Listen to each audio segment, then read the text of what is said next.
Funding for this program is provided by. Additional funding provided by.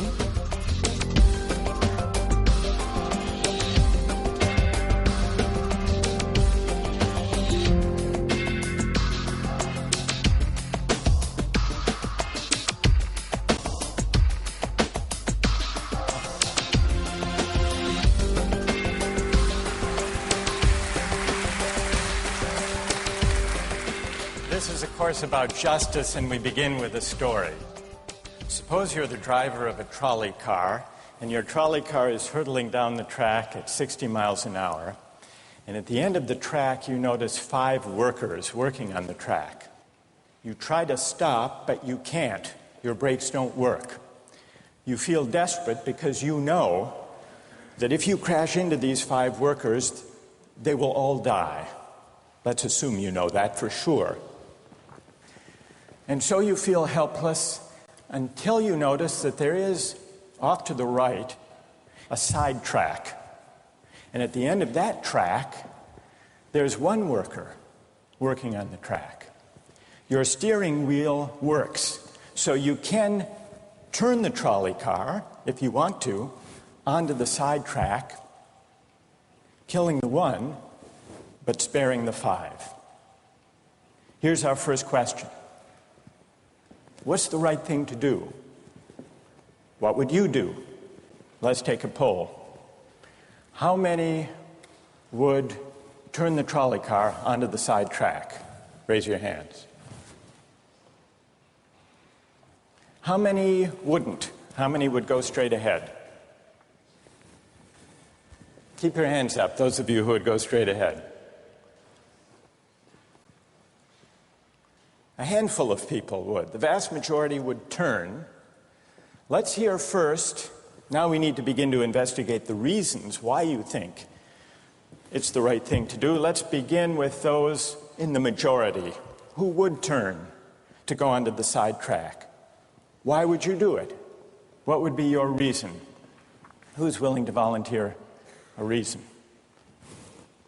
Go ahead, stand up. Because it can't be right to kill 5 people when you can only kill 1 person instead. It wouldn't be right to kill 5 if you could kill 1 person instead. That's a good reason. That's a good reason. Who else? Does everybody agree with that reason? Go ahead. Well, I was thinking it's the same reason on 9/11. We regard the people who flew the plane into the Pennsylvania field as heroes because they chose to kill the people in the plane and not kill more people in big buildings. So the principle there was the same on 9/11. It's a tragic circumstance, but better to kill 1 and so that 5 can live? Is that the reason most of you had, those of you who would turn? Yes? Let's hear now from those in the minority, those who wouldn't turn. Yes? Well, I think that's the same type of mentality that justifies genocide and totalitarianism. In order to save one type of race, you wipe out the other. So what would you do in this case? You would, to avoid the horrors of genocide, you would crash into the 5 and kill them? Presumably, yes. You? Yeah. Okay, who else? That's a brave answer. Thank you. Let's consider another trolley car case and see whether those of you in the majority want to adhere to the principle, better that 1 should die so that 5 should live. This time you're not the driver of the trolley car, you're an onlooker. You're standing on a bridge overlooking a trolley car track. And down the track comes a trolley car. At the end of the track are 5 workers. The brakes don't work. The trolley car is about to careen into the 5 and kill them. And now, you're not the driver. You really feel helpless until you notice standing next to you, leaning over the bridge, is a very fat man. And you could give him a shove. He would fall over the bridge, onto the track, right in the way of the trolley car. He would die, but he would spare the 5. Now, how many would push the fat man over the bridge? Raise your hand. How many wouldn't? Most people wouldn't. Here's the obvious question. What became of the principle? Better to save 5 lives even if it means sacrificing 1. What became of the principle that almost everyone endorsed in the first case? I need to hear from someone who was in the majority in both cases. How do you explain the difference between the two? Yes? The second one, I guess, involves an active choice of pushing the person down, which I guess that person himself would otherwise not have been involved in this situation at all. And so to choose on his behalf, I guess, to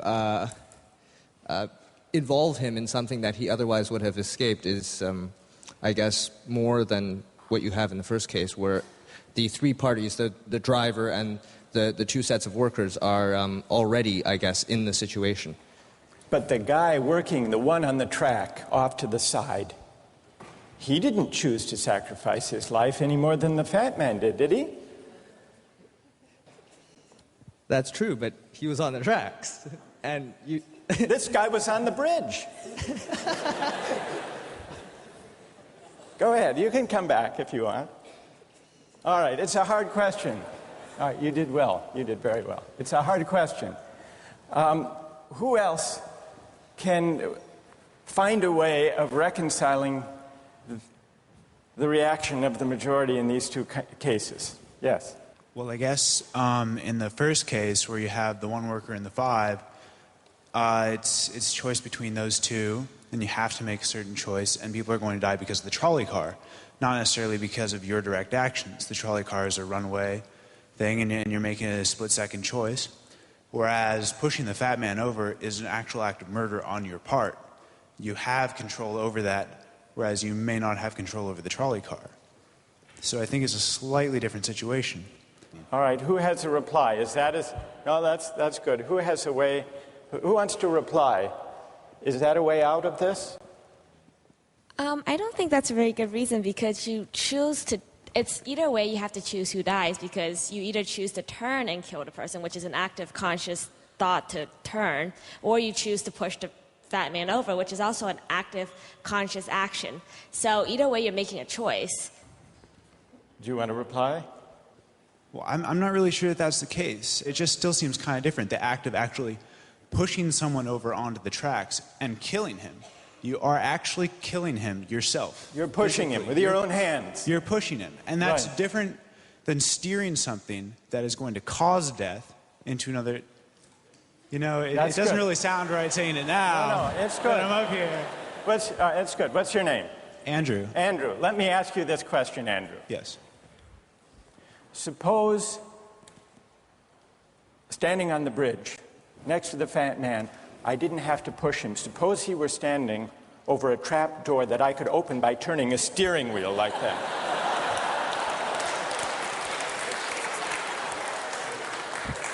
Would you turn?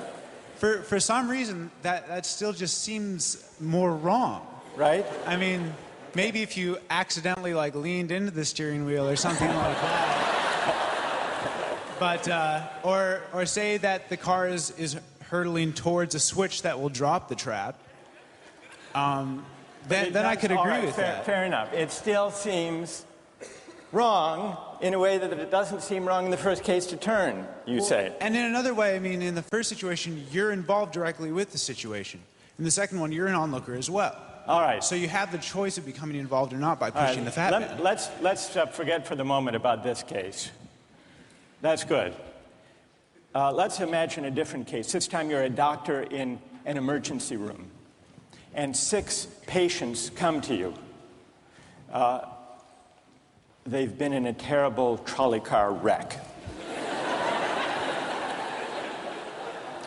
5 of them sustained moderate injuries. 1 is severely injured. You could spend all day caring for the 1 severely injured victim, but in that time the 5 would die. Or you could look after the 5, restore them to health, but during that time the 1 severely injured person would die. How many would save the 5? Now is the doctor. How many would save the 1? Very few people. Just a handful of people. Same reason, I assume. 1 life versus 5. Now consider another doctor case. This time you're a transplant surgeon, and you have 5 patients, each in desperate need of an organ transplant in order to survive. 1 needs a heart, 1 a lung, 1 a kidney, 1 a liver, and the 5th, a pancreas. And you have no organ donors. You are about to see them die. And then it occurs to you that in the next room, there's a healthy guy who came in for a checkup. And he's... You like that? And he's taking a nap. You could go in very quietly, yank out the 5 organs, that person would die. But you could save the 5. How many would do it? Anyone? How many? Put your hands up if you would do it.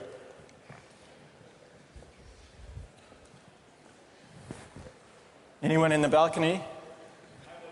You would? Be careful, don't lean over too much. What? How many wouldn't? All right. What do you say? Speak up in the balcony, you who would yank out the organs. Why? I'd actually like to explore a slightly alternate possibility of just taking the 1 of the 5 who needs an organ who dies first, and using their 4 healthy organs to save the other 4. That's a pretty good idea. That's a great idea, except for the fact that you just wrecked the philosophical point. Well, let's step back from these stories and these arguments to notice a couple of things about the way the arguments have begun to unfold. Certain moral principles have already begun to emerge from the discussions we've had. And let's consider what those moral principles look like. The first moral principle that emerged in the discussion said the right thing to do, the moral thing to do, depends on the consequences that will result from your action. At the end of the day, better that 5 should live, even if 1 must die. That's an example of consequentialist moral reasoning. Consequentialist moral reasoning locates morality in the consequences of an act, in the state of the world that will result from the thing you do. But then we went a little further, we considered those other cases, and people weren't so sure about consequentialist moral reasoning. When people hesitated to push the fat man over the bridge or to yank out the organs of the innocent patient, people gestured toward reasons having to do with the intrinsic quality of the act itself. Consequences be what they may. People were reluctant. People thought it was just wrong, categorically wrong, to kill a person, an innocent person, even for the sake of saving 5 lives. At least people thought that in the second version of each story we considered. So this points to a second categorical way of thinking about moral reasoning. Categorical moral reasoning locates morality in certain absolute moral requirements, certain categorical duties and rights, regardless of the consequences. We're going to explore in the days and weeks to come the contrast between consequentialist and categorical moral principles. The most influential example of consequential moral reasoning is utilitarianism, a doctrine invented by Jeremy Bentham, the 18th century English political philosopher. The most important philosopher of categorical moral reasoning is the 18th century German philosopher Immanuel Kant. So we will look at those two different modes of moral reasoning, assess them, and also consider others. If you look at the syllabus, you'll notice that we read a number of great and famous books. Books by Aristotle, John Locke, Immanuel Kant, John Stuart Mill, and others. You'll notice, too, from the syllabus that we don't only read these books. We also take up contemporary political and legal controversies that raise philosophical questions. We will debate equality and inequality, affirmative action, free speech versus hate speech, same-sex marriage, military conscription, a range of practical questions. Why? Not just to enliven these abstract and distant books, but to make clear, to bring out what's at stake in our everyday lives, including our political lives, for philosophy. And so we will read these books, and we will debate these issues, and we'll see how each informs and illuminates the other. This may sound appealing enough, but here I have to issue a warning. And the warning is this: to read these books in this way, as an exercise in self-knowledge, to read them in this way carries certain risks. Risks that are both personal and political. Risks that every student of political philosophy has known. These risks spring from the fact that philosophy teaches us and unsettles us by confronting us with what we already know. There's an irony. The difficulty of this course consists in the fact that it teaches what you already know. It works by taking what we know from familiar, unquestioned settings and making it strange. That's how those examples worked. The hypotheticals with which we began, with their mix of playfulness and sobriety. It's also how these philosophical books work. Philosophy estranges us from the familiar, not by supplying new information, but by inviting and provoking a new way of seeing. But, and here's the risk, once the familiar turns strange, it's never quite the same again. Self-knowledge is like lost innocence. However unsettling you find it, it can never be unthought or unknown. What makes this enterprise difficult, but also riveting, is that moral and political philosophy is a story, and you don't know where the story will lead, but what you do know is that the story is about you. Those are the personal risks. Now what of the political risks? One way of introducing a course like this would be to promise you that by reading these books and debating these issues, you will become a better, more responsible citizen. You will examine the presuppositions of public policy. You will hone your political judgment. You will become a more effective participant in public affairs. But this would be a partial and misleading promise. Political philosophy, for the most part, hasn't worked that way. You have to allow for the possibility that political philosophy may make you a worse citizen rather than a better one, or at least a worse citizen before it makes you a better one. And that's because philosophy is a distancing, even debilitating activity. And you see this going back to Socrates. There's a dialogue, the Gorgias, in which one of Socrates' friends, Callicles, tries to talk him out of philosophizing. Callicles tells Socrates, philosophy is a pretty toy if one indulges in it with moderation at the right time of life. But if one pursues it further than one should, it is absolute ruin. Take my advice, Callicles says. Abandon argument. Learn the accomplishments of active life.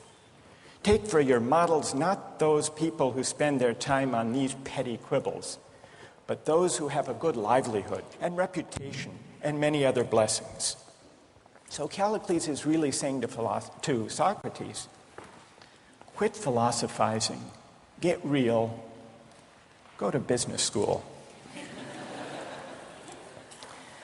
And Callicles did have a point.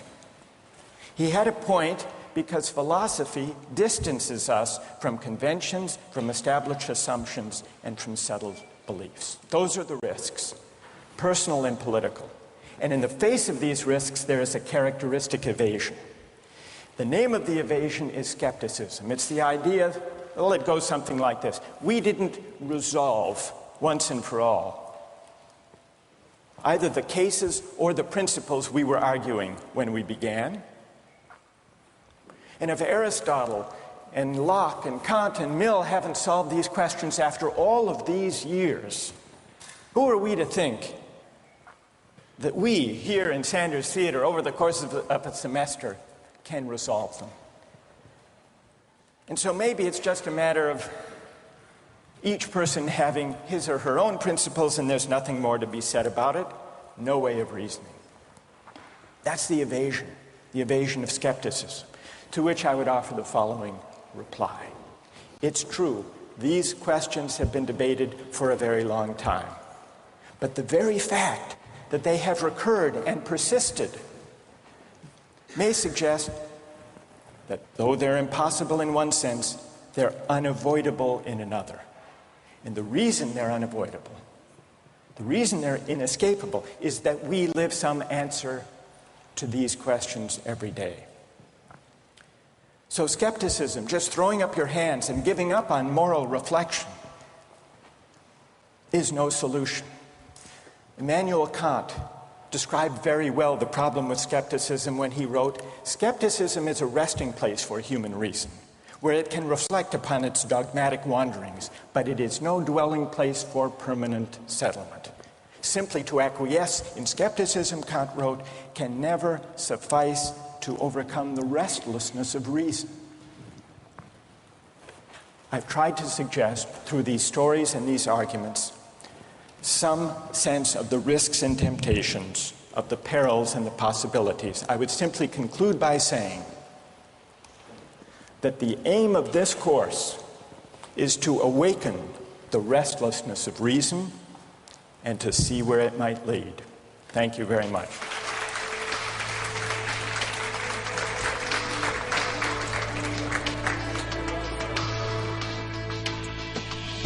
Like, in a situation that desperate, you have to do what you have to do to survive. You have to do what you have to do. You got to do what you got to do, pretty much. If you've been going 19 days without any food, someone just has to take the sacrifice. Someone has to make the sacrifice, and people can survive. All right, that's good. What's your name?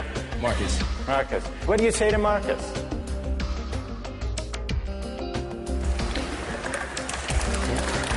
Last time,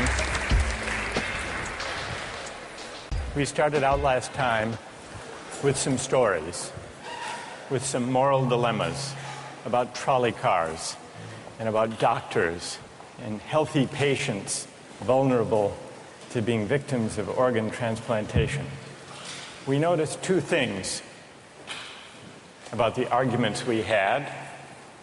One had to do with the way we were arguing. We began with our judgments in particular cases. We tried to articulate the reasons or the principles lying behind our judgments. And then, confronted with a new case, we found ourselves re-examining those principles, revising each in the light of the other. And we noticed the built-in pressure to try to bring into alignment our judgments about particular cases and the principles we would endorse on reflection. We also noticed something about the substance of the arguments that emerged from the discussion. We noticed that sometimes we were tempted to locate the morality of an act in the consequences, in the results, in the state of the world that it brought about. And we called this consequentialist moral reasoning. But we also noticed that in some cases, we weren't swayed only by the result. Sometimes, many of us felt that not just consequences, but also the intrinsic quality or character of the act matters morally. Some people argued that there are certain things that are just categorically wrong, even if they bring about a good result, even if they save 5 people at the cost of 1 life. So we contrasted consequentialist moral principles with categorical ones.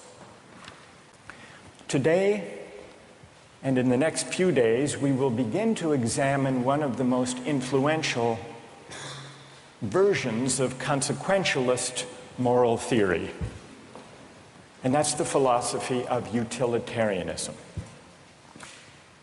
Jeremy Bentham, the 18th century English political philosopher, gave the first clear systematic expression to the utilitarian moral theory.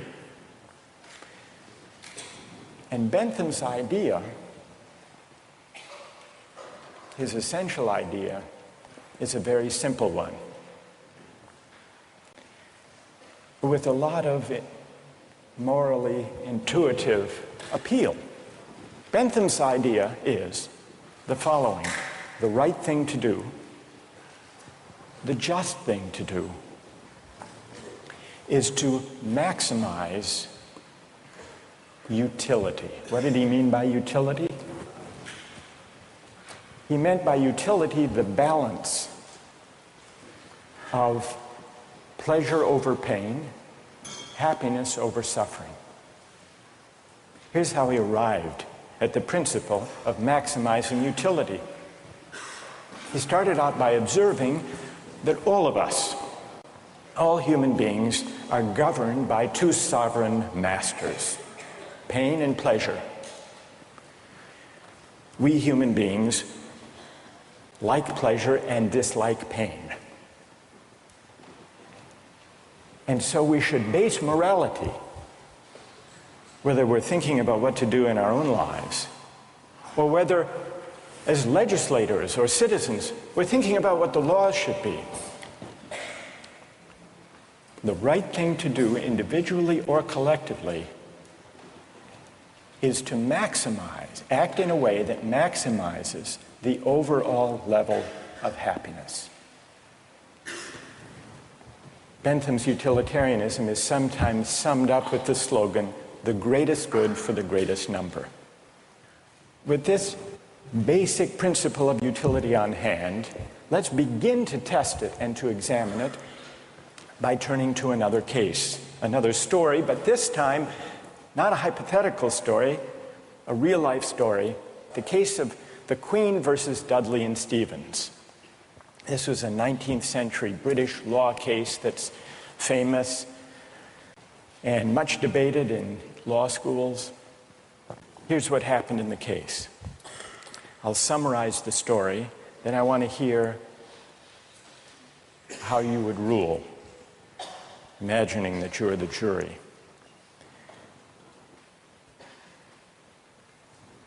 A newspaper account of the time described the background. A sadder story of disaster at sea was never told than that of the survivors of the yacht Mignonette. The ship foundered in the South Atlantic, 1,300 miles from the Cape. There were 4 in the crew. Dudley was the captain. Stevens was the first mate. Brooks was a sailor. All men of excellent character, or so the newspaper account tells us. The 4th crew member was the cabin boy, Richard Parker, 17 years old. He was an orphan. He had no family. And he was on his first long voyage at sea. He went, the news account tells us, rather against the advice of his friends.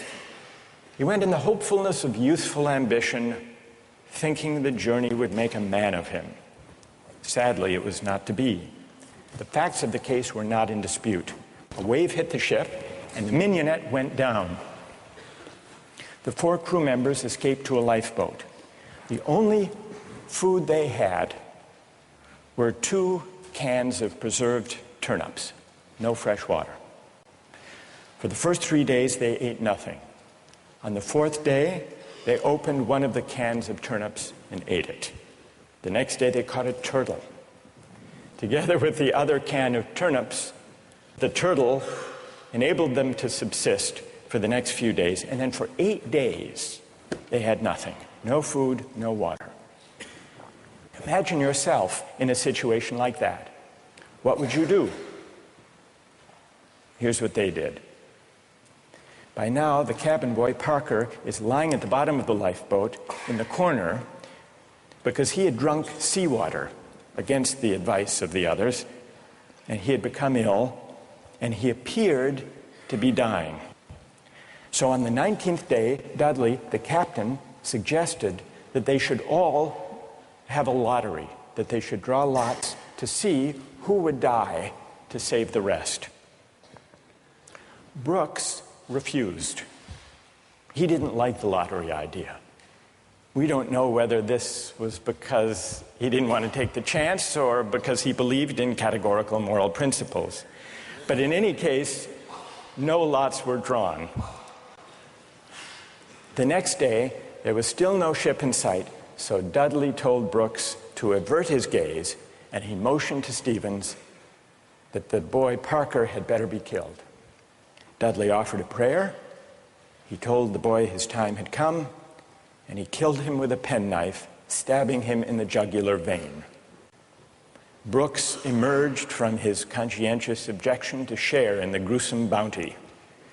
For 4 days, the 3 of them fed on the body and blood of the cabin boy.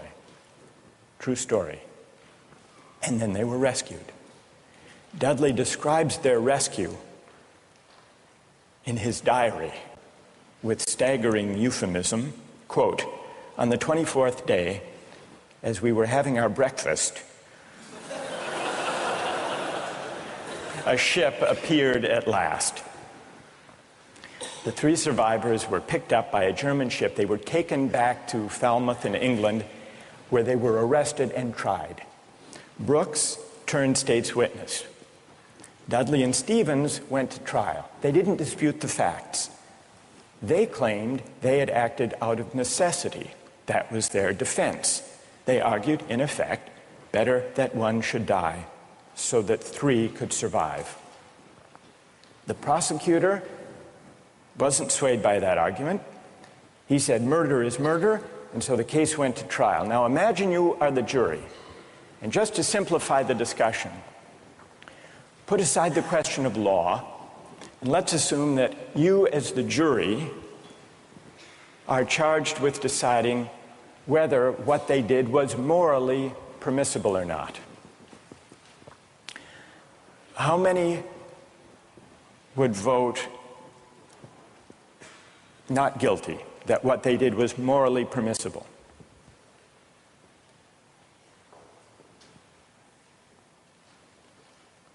And how many would vote guilty, what they did was morally wrong?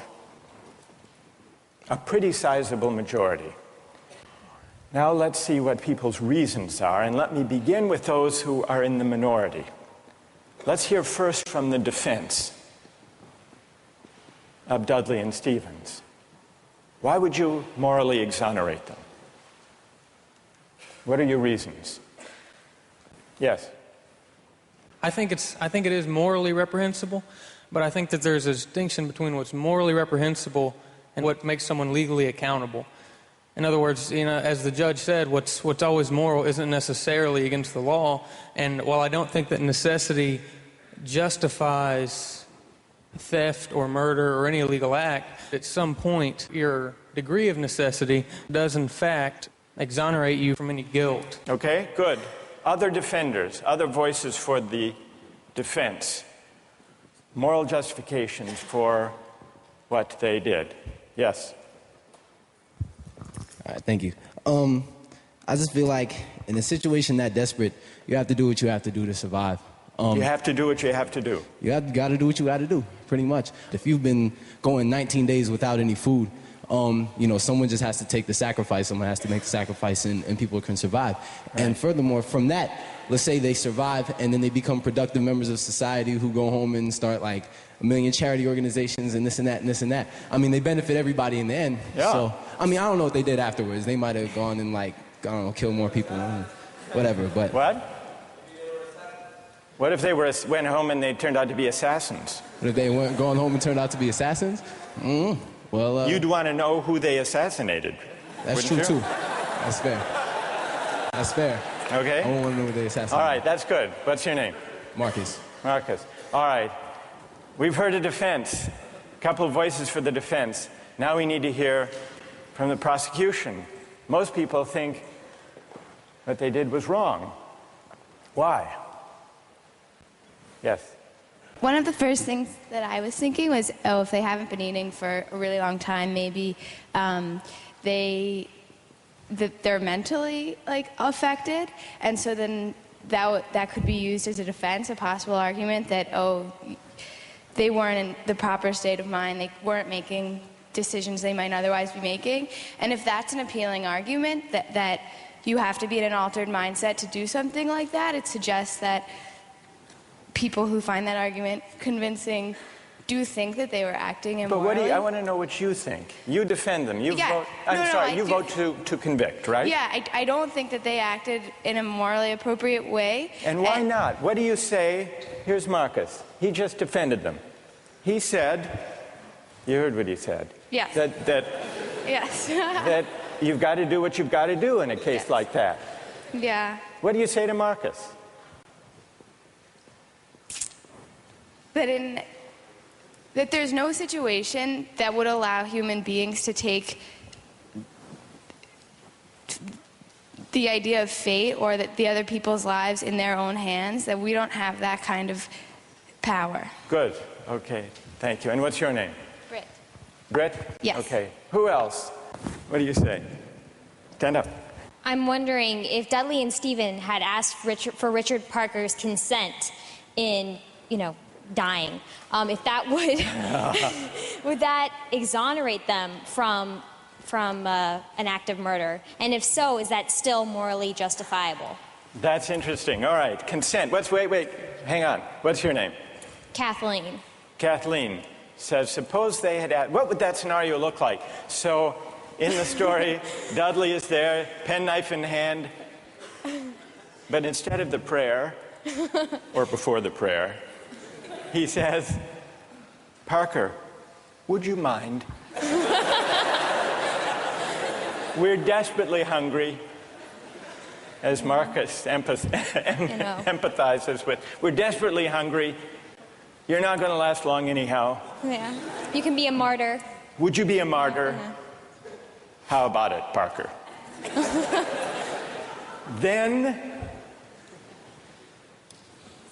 Then what do you think? Would it be morally justified then? Suppose Parker, in his semi-stupor, says, okay. I don't think it would be morally justifiable, but I'm wondering... Even then it wouldn't be. No. You don't think that even with consent, it would be morally justified.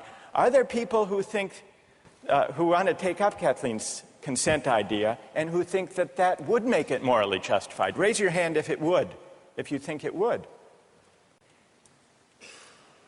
That's very interesting. Why would consent make a moral difference? Why would it? Yes. Well, I just think that if he was making his own original idea and it was his idea to start with, then that would be the only situation in which I would see it being appropriate in any way. Because that way you couldn't make the argument that he was pressured, it's 3-to-1 or whatever the ratio was. Right. And I think that if he was making a decision to give his life, then he took on the agency to sacrifice himself, which some people might see as admirable, and other people might disagree with that decision. So if he came up with the idea, that's the only kind of consent we could have confidence in morally, then it would be okay. Otherwise, it would be kind of coerced consent under the circumstances, you think. Is there anyone who thinks that even the consent of Parker would not justify their killing him? Who thinks that? Yes, tell us why. Stand up. I think that Parker would be killed with the hope that the other crew members would be rescued. So there's no definite reason that he should be killed because you don't know when they're going to get rescued. So if you kill him, it's killing him in vain. Do you keep killing a crew member until you're rescued and then you're left with no one? Because someone's going to die eventually.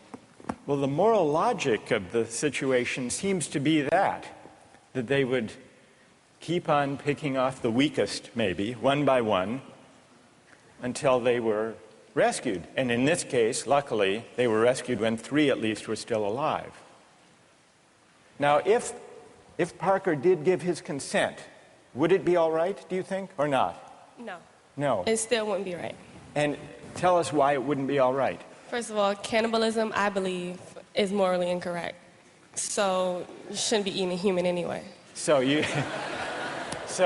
cannibalism is morally objectionable as such. So then, even on the scenario of waiting until someone died, still it would be objectionable.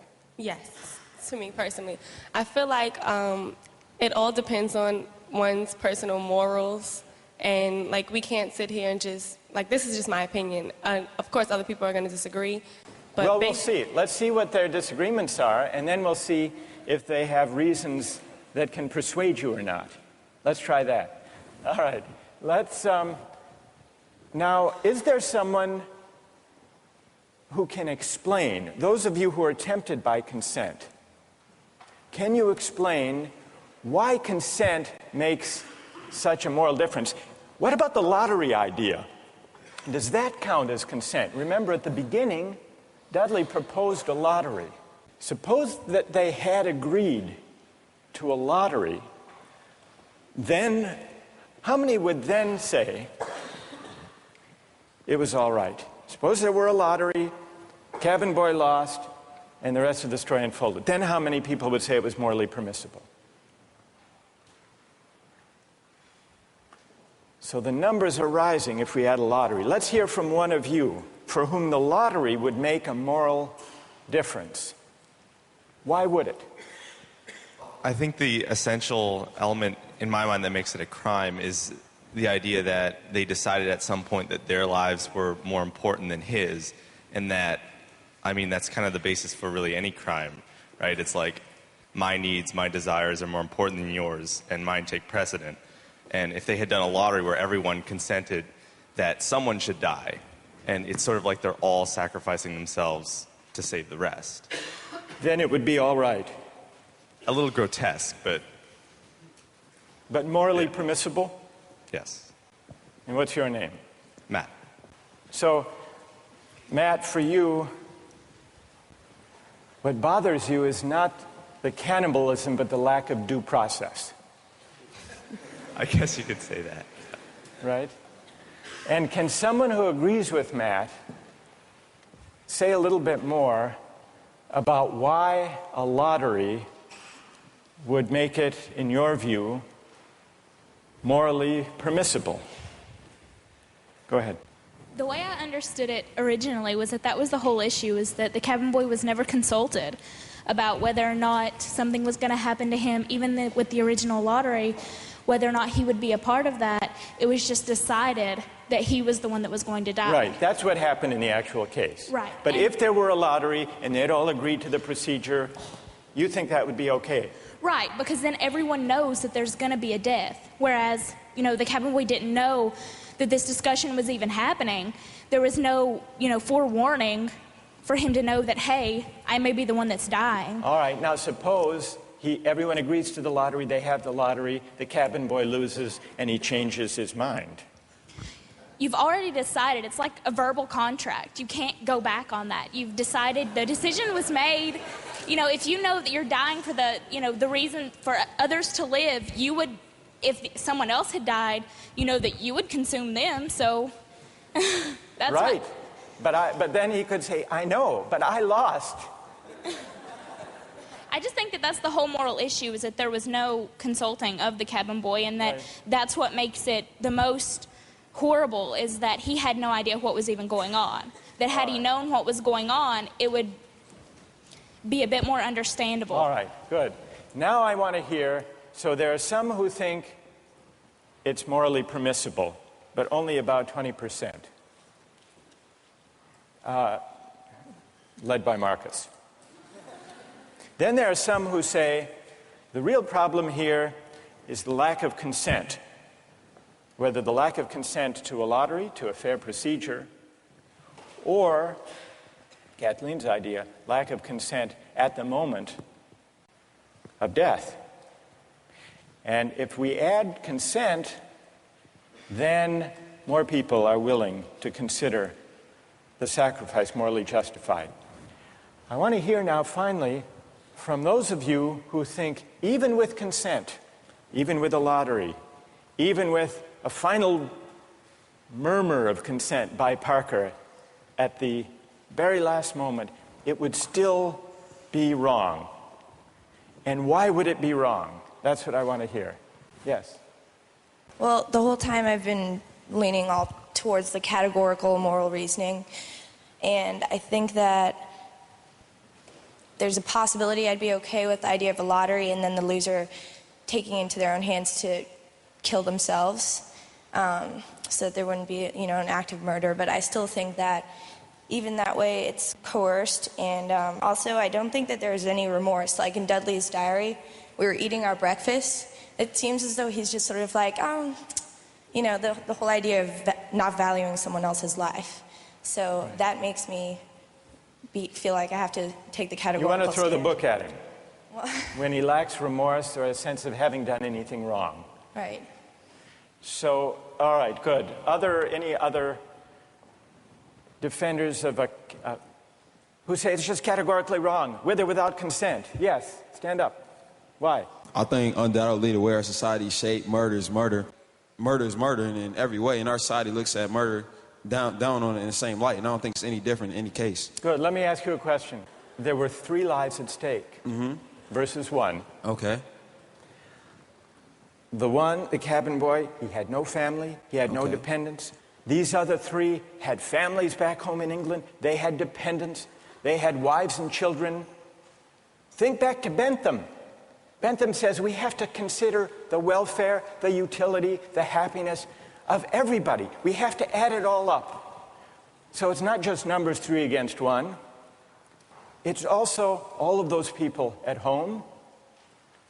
In fact, the London newspaper at the time and popular opinion sympathized with them, Dudley and Stevens.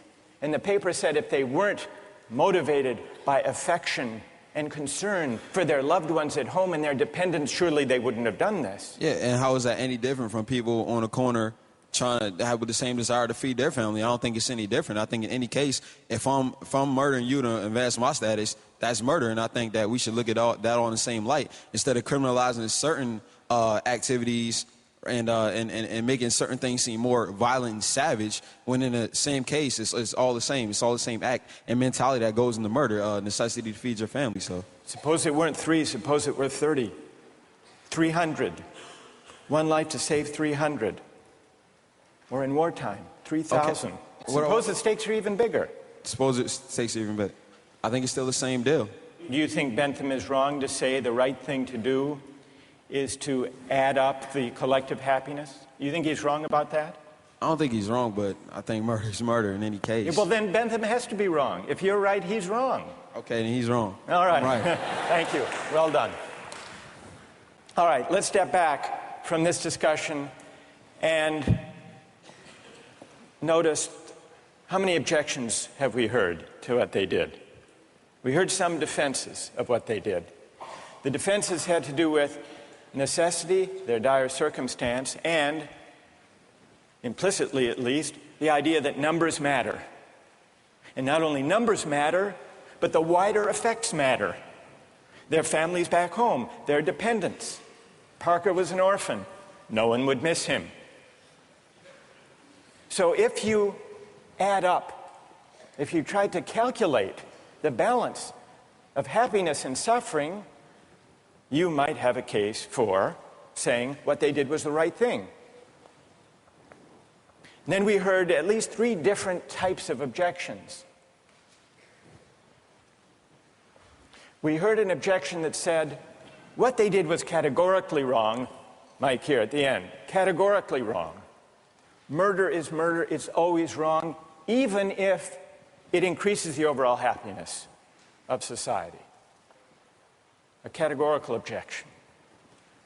But we still need to investigate why murder is categorically wrong. Is it because even cabin boys have certain fundamental rights? And if that's the reason, where do those rights come from, if not from some idea of the larger welfare or utility or happiness? Question number 1. Others said a lottery would make a difference. A fair procedure, Matt said.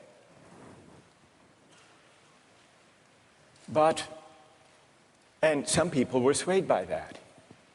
That's not a categorical objection exactly. It's saying everybody has to be counted as an equal, even though at the end of the day, one can be sacrificed for the general welfare. That leaves us with another question to investigate. Why does agreement to a certain procedure, even a fair procedure, justify whatever result flows from the operation of that procedure? Question number 2. And question number 3, the basic idea of consent. Kathleen got us onto this. If the cabin boy had agreed himself, and not under duress, as was added, then it would be all right to take his life to save the rest. And even more people signed on to that idea. But that raises a third philosophical question. What is the moral work that consent does? Why does an act of consent make such a moral difference that an act that would be wrong, taking a life without consent, is morally permissible with consent? To investigate those 3 questions, we're going to have to read some philosophers. And starting next time, we're going to read Bentham and John Stuart Mill, utilitarian philosophers. Don't miss the chance to interact online with other viewers of Justice. Join the conversation, take a pop quiz, watch lectures you've missed, and learn a lot more. Visit justiceharvard.org. It's the right thing to do.